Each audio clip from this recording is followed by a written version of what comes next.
guys, when the Saturdays come, up the blades, like and subscribe. Hello everyone, welcome back to When Saturdays Come with me, Drive. Hope I find you all well and you're having a rest from the football season, which never rests, by the way, does it? It goes on and on and on, and there's always stuff going on regarding blades, as we always know. A few little bits I want to discuss today with you, if you can. The Fans Advisory Board have issued another statement. If you want to read it in its entirety, go on to the Sheffield United website. But what I've done, I've picked a few bullet points out of it, which are probably of interest to us. And I will read them out because it is quite important. And we'll get straight into it. And there were a question asked, what are the plans for the consistent standing on the Kop? Now this has been, Steve Bettis replied, and this has been an ongoing thing for quite a while on the Kop, and it's costing club about £70,000 a year, £3,000 a game to actually steward it. And they are looking into it, and they said that, Steve Bettis said this has been an ongoing for some time. Currently it's costing the club £3,000 per game, £70,000 per season to meet the necessary stewarding requirements.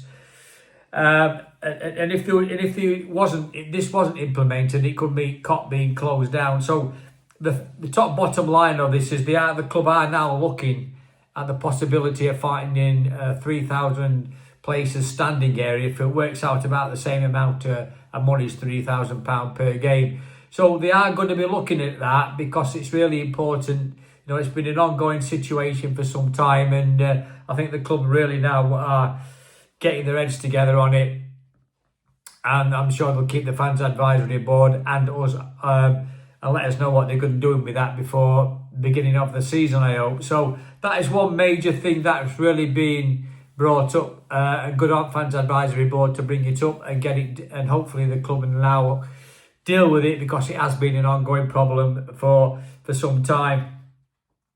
Regarding somebody asked a question regarding tickets. What percentage of tickets do players have for the games? Players and sponsors and commercial tickets do they get for each game? And that allocates to 50 tickets per game, 50 to 60 tickets per game. So people do ask that question: how many tickets do players get and sponsors get and commercial people get? And so that varies between 50 and 60 per game.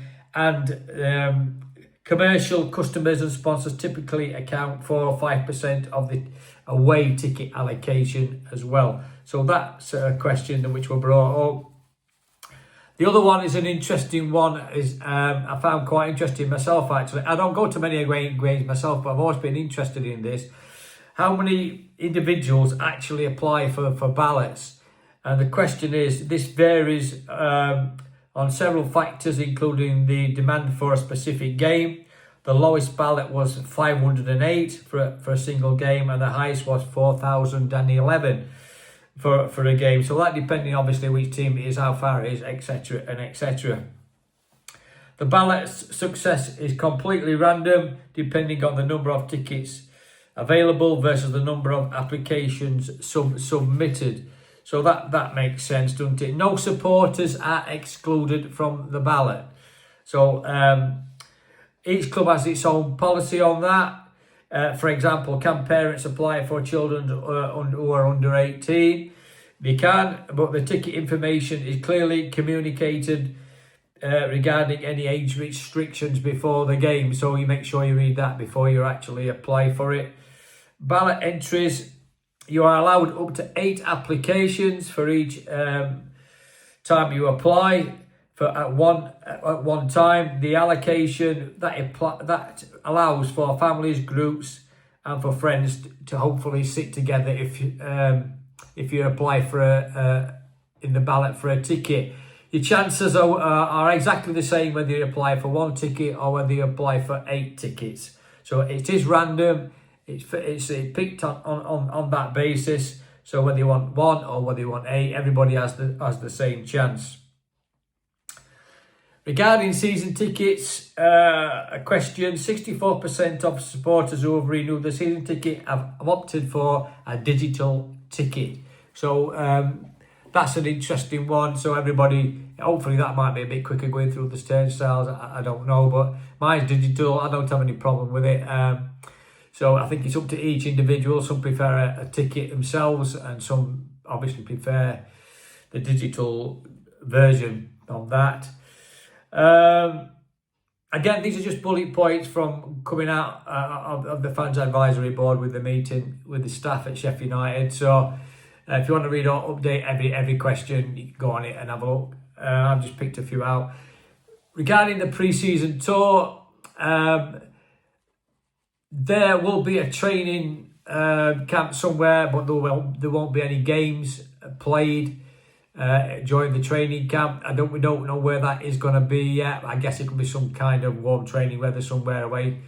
They are looking at a possibility of having an away game abroad somewhere, but the board will let you know in good time if anybody wants to attend that game, wherever it may be. I guess it could be obviously in Europe somewhere, if anybody wants to attend that game.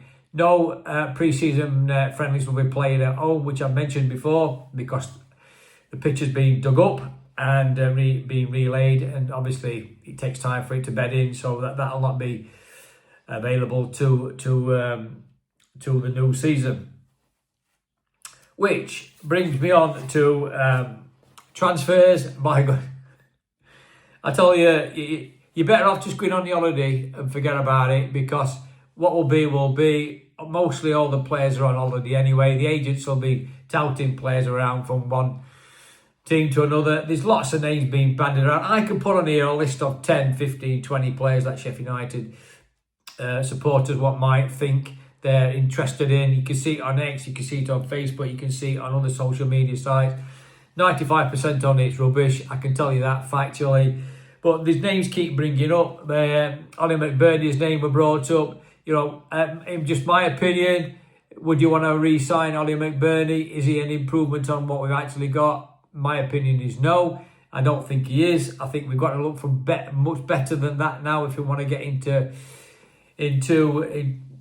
Prem. I'm sure there's better players. No disrespect to Ollie. I think he's a good guy. He'll probably work hard for the team. But is he better than what we've got? My opinion, no. But then again, you might have a different opinion to me. So put them in the comments below and let me know what you think. Chris Mepham from Bournemouth, obviously he's been touted around again and again and again. It's no surprise. We tried to sign him before he went to Sunderland. He'll be keeping his options open, and he is. He'll be looking at what's available, and you can't blame any player. I'm sure we'll have put us two penneth in it if we actually do want him. And that was the same for Jimmy Dunn at QPR as well. Again, they'll be keeping their options open. They're out of contract. They've got the option to choose whichever club they want to go to. And obviously, whichever deal, the best deal they're going to get for themselves, they're going to take it, aren't they? And obviously, the most important thing, especially with Chris Mepham, they want to play games. I mean, they're 26, 27-year-old, and they don't want to be sitting on benches all the time, do they? They want to be playing they're in the prime of the career at that age, aren't they? So they're going to be wanting to play. So a lot depends on who leaves, who goes, who wants to stay. There's rumours about, obviously, the usual rumours, and there are rumours about Hamer and Sousa and El. They might go, they might not go, they might opt to stay. Who knows? You know, there's been stuff on there about going around about Chris Wilder, and they're looking at his position as manager as well. Is he going to stay or is he going to go? The board will make that decision. I wouldn't want him to go. I don't think it's going to solve any problems. Look, I look at it this way. You know, where we were at the beginning of the season and end of last season when we got relegated from Prem. And the completely new rebuild, and we've had a good season. I know it was absolutely gut-wrenching to lose at Wembley, but at the beginning of the season, if somebody had said to me personally, based on where we were, and the rebuild of the squad, if we'd have finished it top six, I'd have been happy, you know, and go again and rebuild again and get stronger to have another crack at it for like this season. And we will. I'm sure we'll have a good go at it. We will improve the squad. I know the board are really keen on this new AI situation. I mean, it's a good thing to a point, I guess. But I believe that it's good to see players with the eye as well. I mean, I look at it this way sometimes, just because all the stats significantly say they can do this. They've got how many goals, they've got how many tackles in, they've got how many passes in. Can they deal with the Prem, and can they deal with the Championship? You know, that's the significant thing. They might be from a lower club further down, but have they got the capabilities to play at that standard at Championship over 46 games? They're the thing. Stats are only one part of the equation. So my thought on that is just that, fine, if the stats stack up and they're great, can they bring that forward into a Championship season? You know, and again, the old saying, what Prince Abdullah used to say, best ability is availability, and that's again another part of the equation. So along with the quality and the stats and availability, yeah, it could be a good thing. We've already signed 2 players using that system going forward, and I know them 2 guys have always signed. I forget the names now, but off the top of my head. But they've only played under 21 games as well, so that could be a learning curve for them to raise their standards, to try and push to get into the first team. Hopefully, we might get 1 or 2 more breakthrough from the under 21s next season as well. We'll be looking at that in the not too distant future. But you know, there's lots of water to go under the bridge yet. There's a long way to go. I mean, you know, players will come, players will go, manager will come, manager will go. There's going to be no loyalty whatsoever. I can assure you of that. There's only one loyalty, and that's us fans, isn't it? It's we always stick by them through thick and thin. So that's all I've got for you today as it stands. I will obviously keep you informed as the days and weeks go by. And I am going on my jollies next Saturday into Turkey. So there's another week between now and then. So we might sign a player before then, a freebie or something like that. We'll wait and see who comes up available. But his name's been touted around all the time. I'm not going to put anything on here unless it's been firmed up. To be fair, there's no point. It just leaves you wide open to criticism, and I'm not going to do that. So we'll leave it at that for now. But thanks for watching. Put your comments in below. Let me know what you think. As always, I'll always read your comments and reply to them as always. I hope you're having a good break as well. Enjoy the good weather if it's any coming. I think there is. have a good time. So over the blade. I'll speak to you soon, and hopefully we'll have some transfer news in the next day or 2 or week, and we'll just see what happens on who's coming and who's going and who's staying. Over the blades.